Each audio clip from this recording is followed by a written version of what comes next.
Hello Internet, Gino, aka That Pinguino, here again with another deep look. This time I'm going to be taking a look at Bioshock, and specifically the characters of Bioshock. Now, when people think of why Rapture fell, most people tend to think of the plasmids, all the splicing, all of the kind of genetic experimentation, and that leading people to just kind of go crazy. But really the plasmids and all of that stuff are more of a side effect of the complete and total freedom and lack of government control over some of the eccentric people that populate the city of Bioshock. Steinman kills. So we can see in the form of Jay Steinman, of Sander Cohen, of Su Chung, all of these geniuses, brilliant people who by all means are at the, if they're not at the forefront of their fields, they are at the very least near it. They're doing interesting things. But unfortunately, all of them have some wants and needs that are problematic if you're in a community where people need to live. Like Steinman. Surgical savings. Steinman believes that perfection and beauty, he's a cosmetic surgeon, and he has a new idea of beauty, and it is asymmetry. He believes that perfect beauty is in creating asymmetrical faces. This is problematic. All of his patrons, the people that are paying him to perform surgery, are asking him to perform cosmetic surgeries to make them look more beautiful with their own ideal of beauty being what he has to go against. Unfortunately, for a cosmetic surgeon, having authorial control and having your own ideal of beauty is not actually a job requirement or really something desirable. It's incredibly problematic that he imposes his own ideal of beauty onto his patients. He basically uses the human bodies of all of his patients as a sort of artistic canvas. And that's just the sort of freedom of censorship and free expression, an expression of genius that Rapture really encourages. Creating people like this is what he wants. And because Rapture really has no form of censorship for something like that, it allows a monster like Steinman to be created and to run amok in the city. He does all this damage to the medical pavilion and to all of his patients because there aren't mechanics put into place to stop someone like him.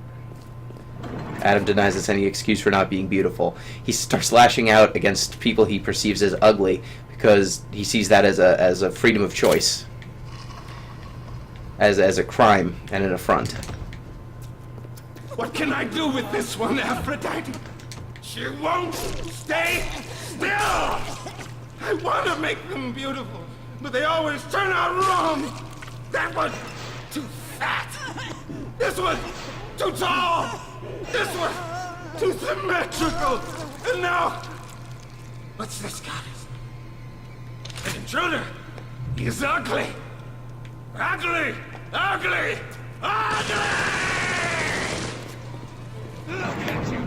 Now, as you can see, Dr. Steinman, a little unhinged, a little bit crazy, and that's one of the central problems with Bioshock's storytelling in places, is that this madman, his ideals, all of his changes about symmetry, all of his beliefs, seem to come as a result of his splicing, his exposure to Adam. Now, he might have had some of these beliefs about ugly people, about symmetry being not the ideal to strive for, that there's something better. But because the game kind of gives us mental instability as a result of splicing, as kind of an out, it kind of distracts from the pre-existing structural instabilities of creating a city where the artist is free of the censor, where the scientist is free of morality. You can say Steinman was just a crazy person. He was nuts. instead of saying that, well, Rapture let his kind of eccentricities stand out and go crazy. He wasn't crazy. It wasn't so much the atom and the splicing that made him crazy. It was having complete and total freedom and having no one stopping him from butchering his clients that drove him crazy. Cohen's an artist, says some. He's a Section 8, says I. I've seen all kinds of cutthroats, freaks. Over here we have Fort Frolic, Sandra Cohen's section of the game. Sandra Cohen's an artist, or as Atlas just said, Section 8, crazy person. And Sandra Cohen is another sort of problematic figure of the many that you encounter in Rapture. Atlas Rise. Sandra Cohen, Atlas Rise. at least he doesn't seem to be the product of splicing.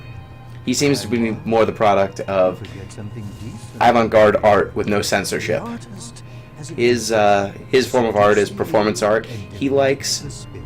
using the human body as one of his central figures of his art. And unfortunately, that often results in him killing someone and then positioning their body as a form of artistic expression. He likes doing the worst kind of, I don't even know what to call it, the worst, most extreme performance art you've ever seen. Here's one of his performance pieces. It's one of his... Presto, presto! No, no! I'm trying. Once again, young Fitzpatrick. It's one of his proteges learning how to play piano.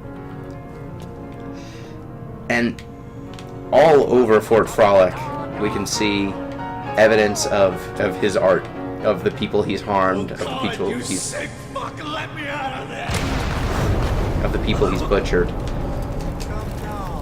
And what we can see in Sandra Cohen's art and The burden of the artist is his ideals capture. are, it's all well and good to say the artist is free of the censor, where the scientist is free of petty morality. That sounds fine as a concept for a city. That if those people are going to do things that are in the good of the community and in the good of society, that's fine if they're not censored. But if people are going to have ideals that are in direct opposition to others and cause just tons of damage and physical just physical pain to everyone around them, it's really problematic to let those people run around completely uncensored. Cohen's number one tool, his number one feature in his art is the bodies of other people. In order to create his art, he must harm others. And you can't exactly start a society where your artist is allowed to go around murdering people in the name of his art, or where your doctor can go around butchering people in the name of his doctoring. So through these two characters and Su Chung, there's a number of other characters that are kind of shown as emblems. They stand up as kind of representatives for the three governing philosophies of Rapture: art, science, and industry, with Ryan and Fontaine as the emblem of industry, Cohen as the emblem of art, Steinman, Su Chung as emblems of science, and showing how having unlimited freedom and unlimited control can be turned into a can go amok and really bring down an entire society. That unconstrained freedom, completely unconstrained freedom, is just as bad as complete censorship. Oh, Ryan's face is on the money. I never noticed that. Of course it is. And I'm going to go ahead and leave it with possibly the most haunting bit of Sandra Cohen's work over here. So I hope you enjoyed this video.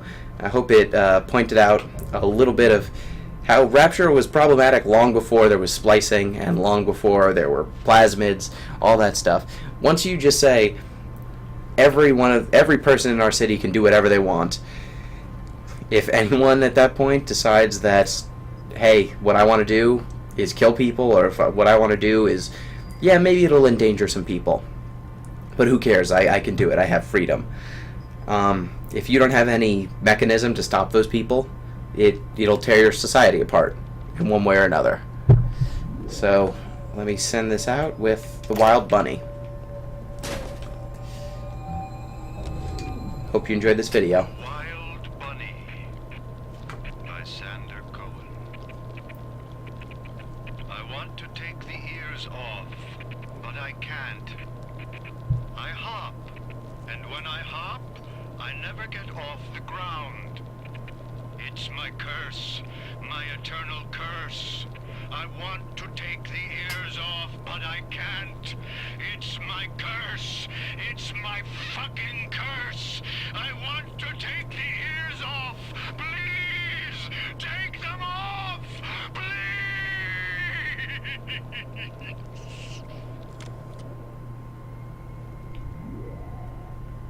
So yeah, he makes people into art pieces in the most haunting way possible. Hope you enjoyed this video. I don't know if I'm going to do another one on Bioshock, but man, this game's really good. I'll see you next time. Peace.